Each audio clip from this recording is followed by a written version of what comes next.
అన్నగారు మహాత్మా గాంధీ ఆయన పేరు జపం లేకుండా మనకి ఏ రోజు గడవదు మన దేశంలో. అలాంటి మోహన్ చంద్ కరందాస్ గాంధీ ఆయన్ని మహాత్ముని చేసిందెవరు? అసలు ఆయనకి ఇంత విస్తృతమైన ప్రచారం ఎలా జరిగింది అసలు? మహాత్మా గాంధీ బ్రతుకున్న రోజుల్లో ఆయనకు లభించినటువంటి ఖ్యాతి ప్రతిష్టల కంటే కూడా 1982లో వచ్చినటువంటి గాంధీ అనేటువంటి సినిమా ద్వారా ప్రపంచవ్యాప్తంగా అతనికి విపరీతమైనటువంటి ప్రాచుర్యం లభించిందని చెప్పచ్చు. అచ్చా, ఓకే. ఇది లూయి ఫిషర్ అనేటువంటి ఒక విదేశీయుడు రచించినటువంటి గ్రంథానికి ఇది స్క్రిప్ట్గా తయారు చేసుకొని ఓకే. సర్ రిచర్డ్ అటన్బరో అనేటువంటి వ్యక్తి దర్శకత్వంలో బెన్ కింగ్స్లే అనేటువంటి వ్యక్తి మహాత్మా గాంధీగా నటించడం జరిగింది. ఆ సినిమా చాలా సూపర్ హిట్ అయింది. అవును. ఒక దశలో క్రైస్తవ స్కూళ్ళలో ఈ సినిమాను ప్రదర్శించి మహాత్మా గాంధీ క్రీస్తుగా అభివర్ణించడం కూడా జరిగింది. ఈ సినిమా స్క్రిప్ట్ను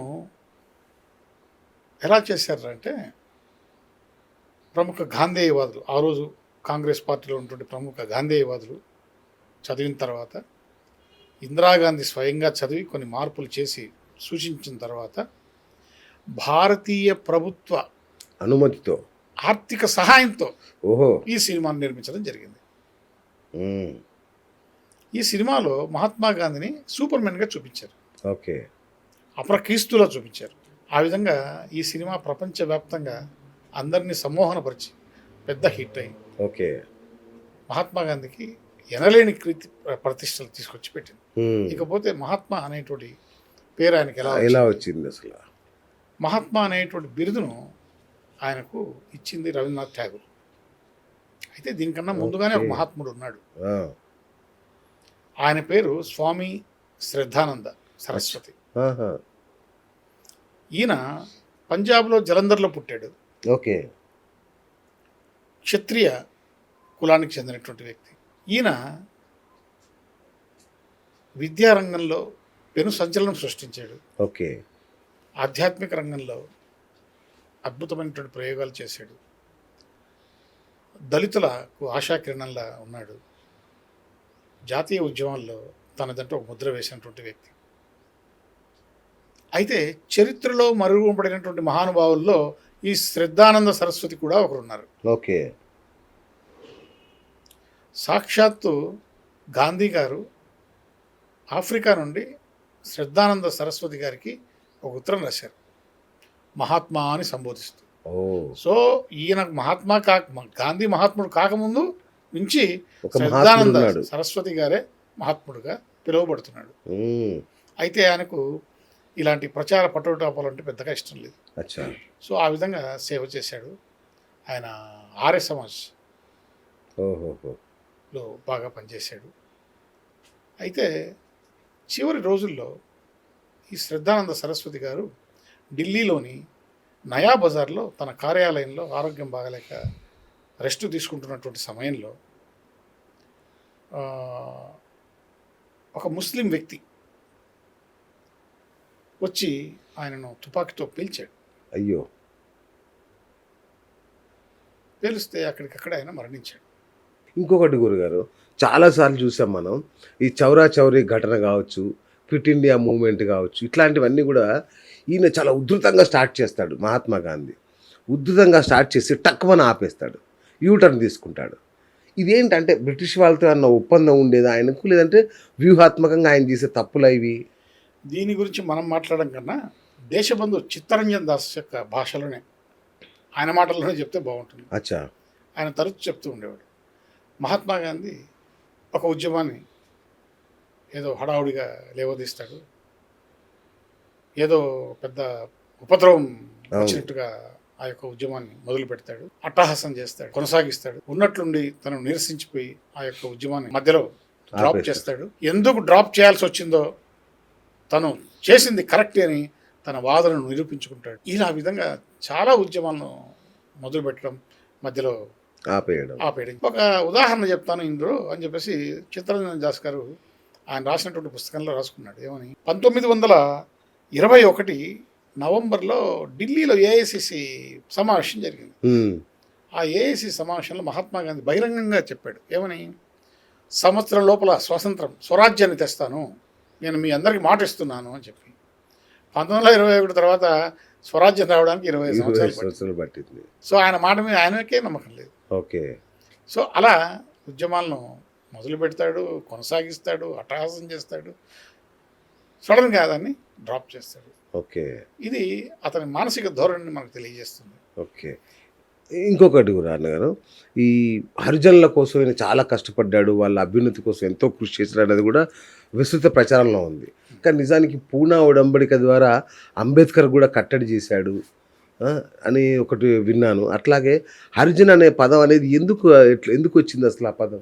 ఈ విషయంలో డాక్టర్ బిఆర్ అంబేద్కర్ గారు ఒక పుస్తకం రాశారు, అచ్చా. What Congress and Gandhi have done to the untouchables అని.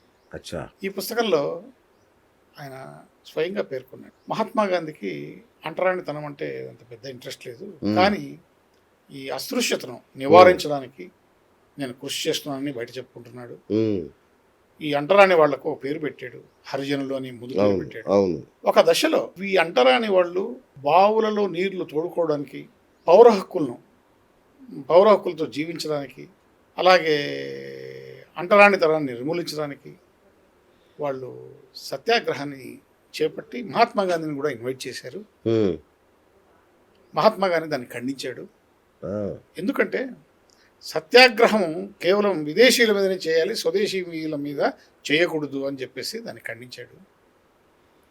చివరికి స్వరాజ్య నిధికి 1,35,00,000 వసూలు అవుతే అంటరానితనాన్ని నిర్మూలించడం కోసం కేవలం 43,000 ఇచ్చాడు.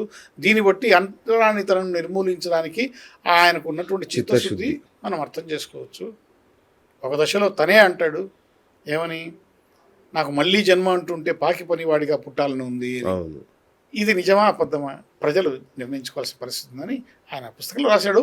ఆ పుస్తకం మహాత్మా గాంధీ ఉండంగానే ప్రింట్ అయింది, రిలీజ్ అయింది. మరి ఇవన్నీ అబద్ధాలు అవుతాయి, వాటిని నిషేధించాలి కాదు కదా. ఇంకొకటి అన్నగారు, ఈయన లవ్ స్టోరీస్ మీద కూడా చాలా విస్తృతమైన కథనాలు ఉన్నాయి. మరి అది నిజమో కాదో నాకు తెలియదు, కానీ ఈయన బ్రహ్మచర్యం మీద అనేక ప్రయోగాలు చేశారని రాసుకున్నాడు కూడా ఆయన. అట్లాగే ఆయనకున్న ఈ లవ్ స్టోరీస్ కూడా చాలా ఎక్కువ ప్రచారంలో ఉంటాయి. ఏది నిజం అసలు? ఒక చరిత్రకారుడిగా మీరు ఎట్లా విశ్లేషిస్తారు దీన్ని? ఆయన ఎన్ని లవ్ స్టోరీలు ఉన్నాయో తెలియదు, కానీ ఒకటైతే మాత్రం నా దృష్టికి వచ్చింది. నేను ఆయన the collected works of Mahatma Gandhi అనేటువంటి చదివితే దాంట్లో ఒక విషయం బహిర్గతమైంది. ఓకే. అది అందుబాటులో ఉంది, మీరు కూడా చదవచ్చు. అచ్చా.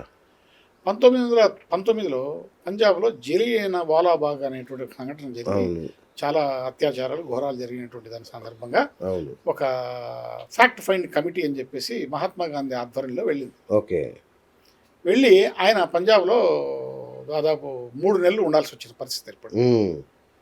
అతనికి బస ఎక్కడ ఏర్పాటు చేశారంటే మహాత్మా గాంధీకి లాహోర్లో రాంబుజ్ సింగ్ అని చెప్పేసి ఆయన ఇంట్లో బస ఏర్పాటు చేశారు. ఆయన అప్పటికి జైల్లో ఉన్నారు. అచ్చా. ఆయన భార్య పేరు సరళాదేవి, ఆమె వయసు 47. ఓకే. మహాత్మా గాంధీ వయసు 50. ఈమె సరళాదేవి ఎవరంటే రవీంద్రనాథ్ ఠాగూర్ గారి మేనకోడలు. ఈమె పుట్టింది కలకత్తా. ఓకే. వివాహం చేసుకుంది ఈ లాహోర్లో రాంబుజ్ సింగ్. వీళ్లకు హిందుస్థాన్ అనేటువంటి ఒక పత్రిక కూడా ఉంది, ఈమె నడుపుతా ఉంది. ఈమెకు ఎదిగొచ్చినటువంటి ఒక కుమారుడు కూడా ఉన్నాడు. ఈమె ఇంట్లో ఆశ్రయం, ఆయనకు విడిది ఏర్పాటు చేశారు మహాత్మా గాంధీ. 3 రోజుల తర్వాత మహాత్మా గాంధీ ఉత్తరం రాశాడు. ఎవరికి? అనసూయాబెన్ అని చెప్పేసి ఆయన శిష్యురాలకి. ఇక్కడ సరళాదేవి నన్ను చాలా బాగా చూసుకుంటూ ఉంది, నిజంగా ఆమె నన్ను గౌరవిస్తూ ఉంది, నాకు కావాల్సిన సపర్యాలన్నీ చేస్తూ ఉంది. ఏమి ఆమె చూపిస్తున్నటువంటి ఈ యొక్క ఆదరాభిమానులకు నేను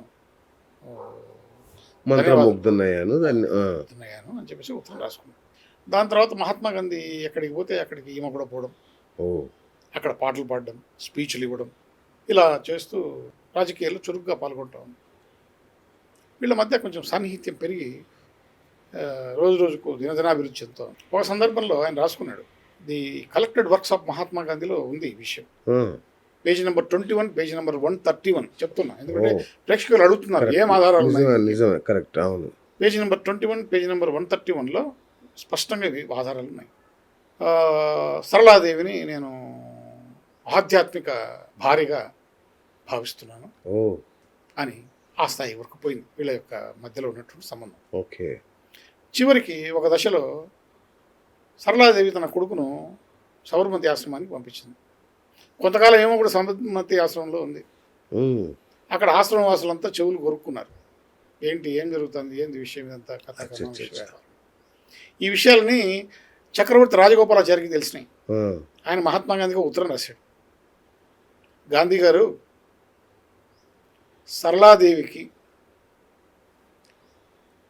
మీ భార్యకు కిరోసిన్ దీపానికి సూర్యుని వెలుగుకు అంత తేడా ఉంది.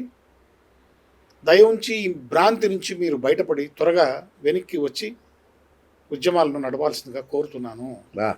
అని చెప్పేసి రిక్వెస్ట్ చేశాడు. ఓకే. ఇంతకు మించిన ఆధారాలు ఏం కావాలి? కరెక్ట్.